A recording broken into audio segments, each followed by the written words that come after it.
ការកែតម្រង់របស់រាជរដ្ឋាភិបាលកំពុងដំណើរការទៅយ៉ាងសកម្ម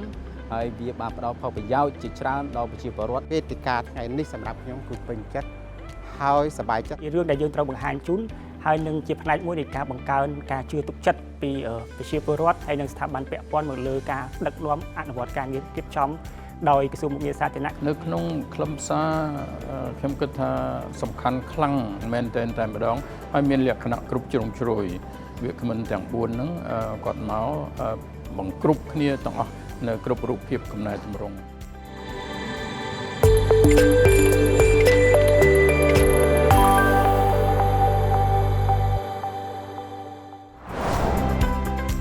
្រសួងមុខងារសាធារណៈនៅថ្ងៃទី3ខែមេសាឆ្នាំ2026បានរៀបចំវេទិកាកែតម្រង់ស្ដីពីការលើកកម្ពស់អភិបាលកិច្ចក្នុងរដ្ឋបាលសាធារណៈនៅសាលាភូមិន្ទរដ្ឋបាលក្របអធិបតីភាពអាដាមហ៊ុនម៉ាណីឧបនាយករដ្ឋមន្ត្រីរដ្ឋមន្ត្រីក្រសួងមុខងារសាធារណៈនិងជាអនុប្រធានប្រចាំការនៃកូបូរ៉ូរួមទាំងថ្នាក់ដឹកនាំតំណាងក្រសួងស្ថាប័នតំណាងស្ថានទូតប្រចាំនៅកម្ពុជាអង្គការសង្គមស៊ីវិលដៃគូអភិវឌ្ឍសាកលវិទ្យាល័យគ្រឹះស្ថានសិក្សានិងសាធារណជនព្រមទាំងរក្សាព័ត៌មានជាច្រើនរូប ចូលលើមូលដ្ឋាននៃវឌ្ឍនភាពនៃការអនុវត្ត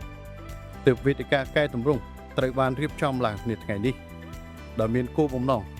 ដើម្បីទី1បង្ហាញនិងផ្ដល់ព័ត៌មានឲ្យបានគ្រប់ជ្រុងជ្រោយដល់សាធារណជនអ្នកស្រាវជ្រាវអ្នកជំនាញឯកទេស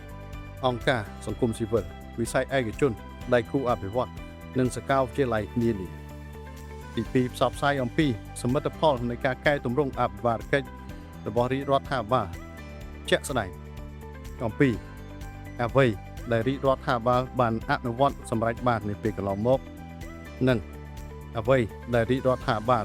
បាននឹងកំពុងបន្តអនុវត្តហើយទី3បង្កើតជាវេទិកាដែលអាចនិយាយបានថា two way communication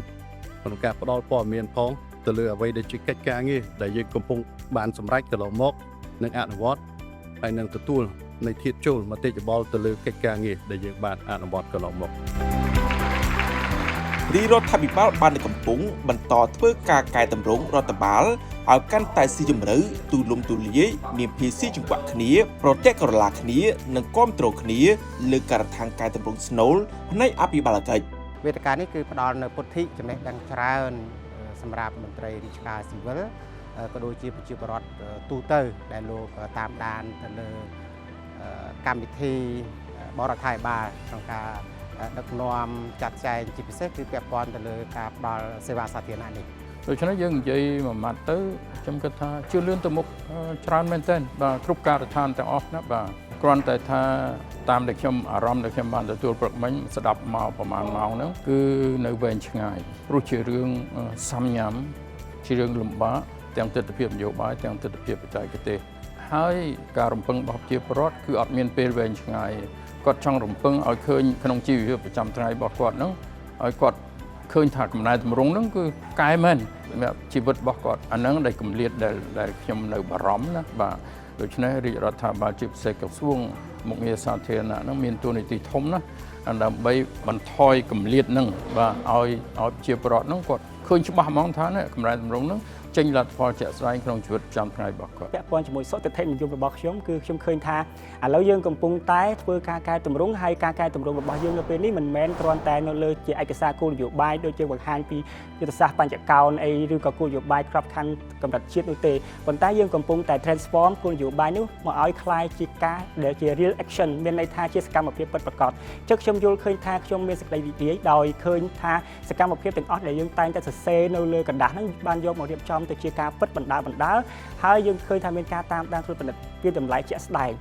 ហើយវេទិកានេះក៏ជាឆ្លើយតបមែនទែនទៅលើថាតើអ្វីដែលបានកំពុងធ្វើនោះគឺជាការពេញចិត្តពីមហាជនឬក៏សាធារណជនក្នុងកម្រិតមួយដែរឬទេ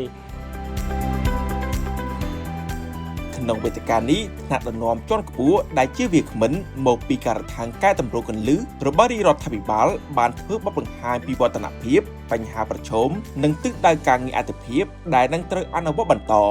ការកែតម្រង់នេះរបស់រដ្ឋាភិបាលយើងនេះគឺបានជួយ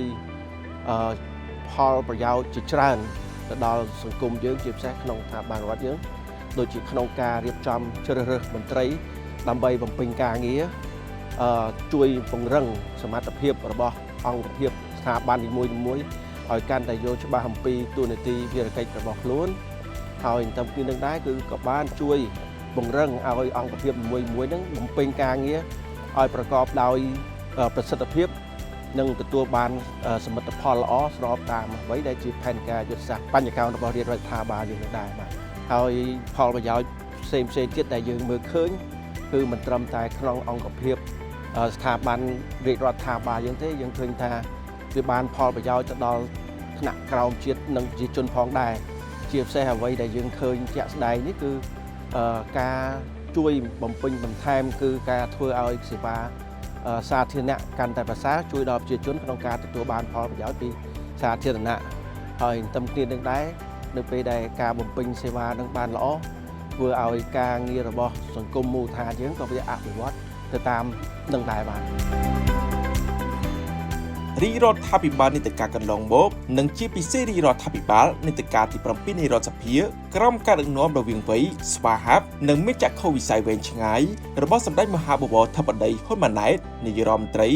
នៃព្រះរាជាណាចក្រកម្ពុជាបានសម្រេចនូវសមិទ្ធផលសំខាន់ៗជាច្រើនគួរជាទីមោទនៈរួមចំណែកដល់ការពង្រឹងនិងលើកកម្ពស់គុណភាពស្ថាប័នសាធារណៈព្រមទាំងប្រព័ន្ធអភិបាលកិច្ចក្នុងរដ្ឋបាលសាធារណៈឲ្យកាន់តែប្រសើរឡើងថែមទៀត